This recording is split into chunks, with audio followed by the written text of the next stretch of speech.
فاسألوا الذكر إن كنتم لا تعلمون۔ تو اے لوگو علم والوں سے پوچھو اگر تمہیں علم نہ ہو۔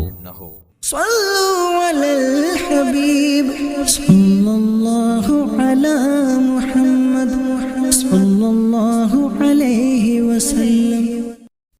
الحمدللہ رب العالمین والصلاة والسلام علی سید الانبیاء والمرسلین،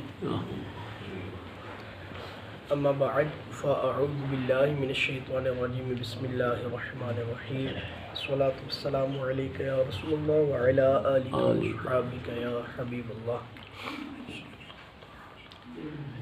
آج 2 شعبان المعظم ہے۔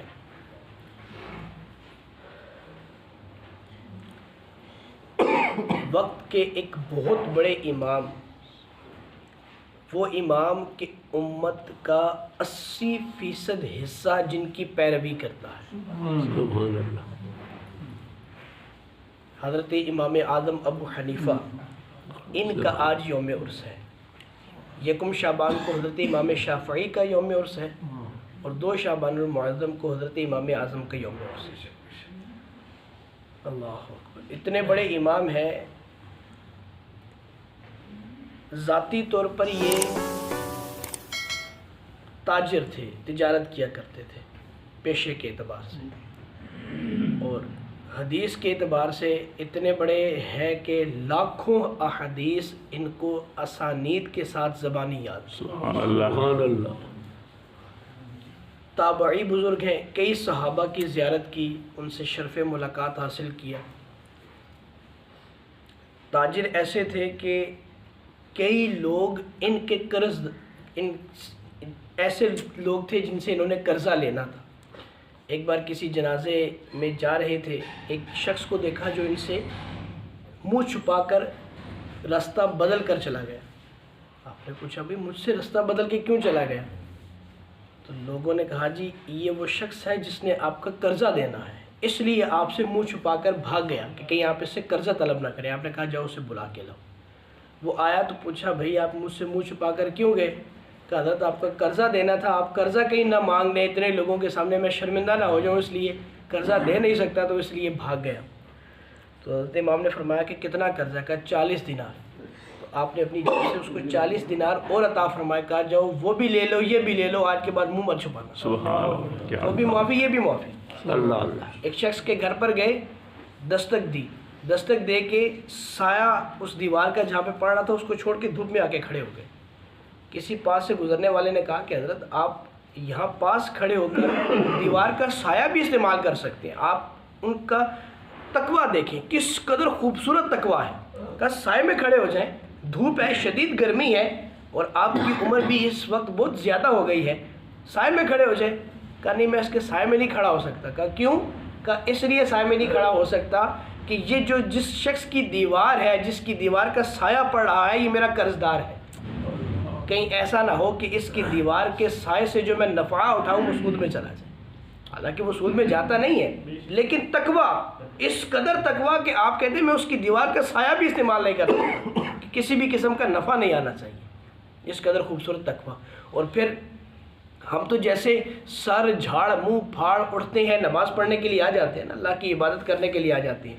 امام کی عبادت کا حال دیکھیے، دن میں لوگوں کے سامنے جب ہوں گے تو انتہائی سادہ اور کم قیمت لباس پہنیں گے، جب اللہ کی بارگاہ میں رات کو کھڑے ہوں گے تو لاکھوں درہم و دینار کا سوٹ اپنے زیب تن کریں گے اللہ کی خود اس میں عبادت میں کھڑے ہونے کے لیے۔ اللہ کی بارگاہ میں جب کھڑے ہو رہے ہیں تو ان کو ایک اسپیشل سوٹ بنوایا ہوا تھا جس کی قیمت آج کل کروڑوں میں بنتی ہے۔ کروڑوں روپے کا سوٹ پہن کر رات کو تنہائی میں، کوئی نہیں دیکھ رہا، اللہ دیکھ رہا ہے، اللہ کے سامنے کھڑے ہو کر عبادت کر رہے ہیں۔ اور رمضان المبارک میں آپ کا معمول یہ تھا کہ آپ 61 قرآن پاک ختم کرتے تھے۔ ایک رمضان میں 61 قرآن پاک، ایک قرآن پاک دن میں پڑھتے، ایک رات میں پڑھتے، ایک تراویح میں سنتے۔ ہر روز ایک قرآن پاک دن میں پڑھ رہے ہیں، ایک رات میں پڑھ رہے ہیں، اور ایک تراویح میں سن رہے ہیں۔ ہے کوئی ایسا امام کسی کا؟ ہے کوئی ایسا مطلب تقوی والا بندہ جو اتنی زیادہ عبادت کرے کہ جس میں کوئی حد نہیں؟ اور اللہ اکبر، اتنے بڑے امام کا جنازہ جیل سے نکلا ہے۔ 80% امت کا حصہ جس کی پیروی کرتا ہے، ان کے پیشوا کا جنازہ کہاں سے نکل رہا ہے؟ جیل سے۔ اور جیل میں بھی یہ نہیں کہ جیل میں گئے تو جناب وہاں جا کر سب کچھ چھوڑ دیا، جیل میں بھی جا کر ہزاروں دفعہ قرآن پاک ختم کیا، جیل کے جس حصے میں آپ کہتے وہاں پر ہزاروں دفعہ قرآن پاک ختم کیا۔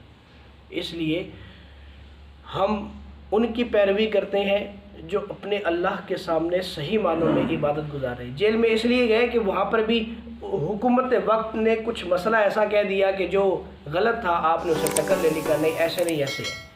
اب وہ ایک لمبی بات ہے، وہ بیان کرنے جائیں گے تو ایک لمبا اس کے لیے ٹائم چاہیے۔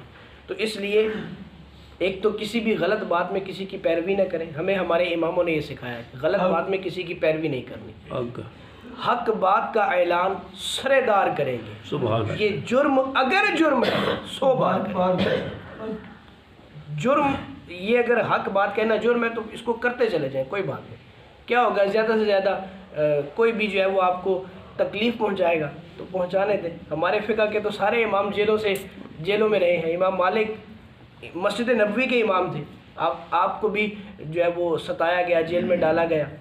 حضرت امام احمد بن حنبل کو ستایا گیا۔